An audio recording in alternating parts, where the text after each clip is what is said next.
প্রিয় দর্শক, চাঁদাবাজে জাহান্নামে স্বাগত জানাচ্ছি। এই যে যেটা দেখতে পাচ্ছেন, এটা পুরো জাতি দেখেছে।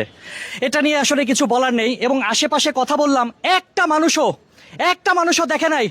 মানে কেউ কথা বলতে চায় না, সবাই ভয় পায়। আপনারা দেখেন নাই, আর দেখলেও এখানে যত মানুষ আছে সবাই আসলে অন্ধ। আমরা সবাই অন্ধ। আর যদি এভাবে অন্ধ থাকি, আমার ঘরে আপনার ঘরে কান্নার একেবারে বন্যা বয়ে যাবে। এ থেকে মুক্তির উপায় কি নেই? আমরা কি এমন বাংলাদেশ চেয়েছিলাম? এ ধরনের ঘটনা বাংলার ইতিহাসে প্রথম। এটা কখনো কোনোদিন ঘটেনি। আমি শুরুতে বলছিলাম না, চাঁদাবাজের জাহান্নামে স্বাগতম। এই জায়গাটা চাঁদাবাজির জাহান্নাম। এই বাংলাদেশ কি জাহান্নামে পরিণত হয়েছে? মগের মুল্লুক হয়েছে।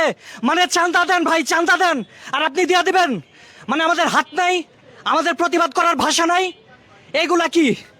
আজ থেকে বাংলার যে প্রান্তে আনাচে কানাচে জনগণ যদি সোচ্চার হতো, তাহলে এ ধরনের ঘটনা ঘটতো না। যাই হোক, যে ব্যক্তি দুনিয়া ছেড়ে চলে গেছে, তার 14 বছরের কন্যা, তারপরে হচ্ছে 4র্থ শ্রেণীতে পড়ুয়া একটা ছেলে, এখন তাদের কি হবে আমরা জানি না। 2 দিন পরে পুরো জাতি এটা ভুলে যাবে। তারপরে নতুন ইস্যু আসবে, নতুন ইস্যুর তলে এগুলো চাপা পড়ে যাবে। এর বিচার কখনো হবে? আমরা বিশ্বজিৎকে দেখেছিলাম সেই সময়, সেটাকেও হার মানিয়েছে। এই ঘটনাটা ঘটলো কিবারে? বুধবারে। আমরা জানলাম কিবারে? শুক্রবারে। 2 দিন পরে আমরা জানলাম। এটা চাপা পড়ে থাকলো কেন?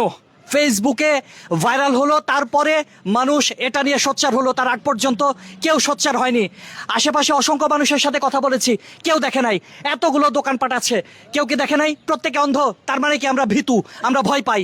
যাই হোক, এই ভয়ের রাজ্য একটা দেশ ছিল, হীরক রাজার দেশ। সেই হীরক রাজার দেশ থেকে আমরা এখন চাঁদাবাজির রাজার দেশে রূপান্তর হয়েছি। যাই হোক, এতগুলো মানুষ এভাবে যদি চলতে থাকে, তাহলে আরো একটা গণ অভ্যুত্থান মনে হয় হবে। আমরা জানি না কি হবে। বিচার চাই। কার কাছে চান বিচার? সরকার কাছে। সরকার কি আদৌ বিচার করবে বলে মনে হয়? বলতে পারি না, এটা হলো হ্যাঁ ব্যক্তিগত বিষয়। আপনার কি মনে হয়?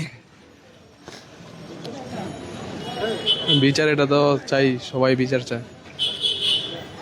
সবাই বিচার চায়, আপনিও বিচার চান। বিচার চাই। কিন্তু কেউ কি দেখেছেন? আশেপাশে ছিলেন, এখানে যে একটা দেহ পড়েছিল, কেউ দেখেছেন? ওই যে দেহটা পড়েছিল, এরকম কেউ ছিল যে আমি দেহটা দেখেছি, এরকম কেউ আছেন? নাই ভাই, নাই। আমিও দেখি নাই, কেউ দেখে নাই। কে দেখেছে? আপনি দেহটা দেখেছেন? আমি লাস্টে যাওয়ার সময় মাল নিয়ে যাই, আমি চকে থেকে মাল নিয়ে দোকান বিক্রি করি। তো আমি যাওয়ার সময় আমার মাথায় বড় বোঝা, তো আমি দূর থেকে দেখতেছি যে এমনি 4 পা ছড়ায়া, ছোট শর্ট প্যান্ট পরা শুয়ে রয়েছে ছড়ায়া। তো এখানে সবাই ঘেরো দেওয়া, পুলিশ আসলো সামনে, 3-4 জন পুলিশ আসলো। এরা দেখছে, এরা সামনে ধরা করেছে, আর মানুষগুলো অনেকগুলো জড়া রয়েছে। এটাই আমি দেখছি। তারপর আমি বোঝা কয়, আপনি বোঝা নিয়ে চাপতেছেন কেন? আমি বোঝা নিয়ে চলে গেছি সাইড দিয়ে। এতটুকুই আমি দেখছি। প্রিয় দর্শক, আসলে ঘটনার সময় আমরা যে ভিডিওটা দেখেছিলাম, এ পাশ থেকে ভিডিওটা এসেছিল এবং এ পাশের মানুষ সবাই অবগত ছিল। কেউ আসলে এটা দেখি নাই বলছে, কেননা ভয়ে বলছে। এই ভয়ের রাজ্য যদি চলতে থাকে, তাহলে তারা চাঁদা দিয়ে ব্যবসা করবে, বা যাই হোক, যেভাবে হোক সেভাবে চলবে। কিন্তু কোনো ধরনের আসলে ঝামেলায় কেউ জড়াতে চায় না। এ হচ্ছে অবস্থা। এবং এই পাথরটা আসলে বাংলাদেশের একটা দৃষ্টান্ত হয়ে রইবে। এটা আসলে কোনোভাবেই কাম্য নয়। যেভাবে আসলে ঘটনাটা ঘটানো হয়েছে, এই সেই জায়গায় আসলে একজন বাবাকে, একজন ভাঙাড়ি ব্যবসায়ীকে শেষ করে দেয়া হলো। খুবই দুঃখজনক। সবাই ভালো থাকবেন। আসসালামু আলাইকুম।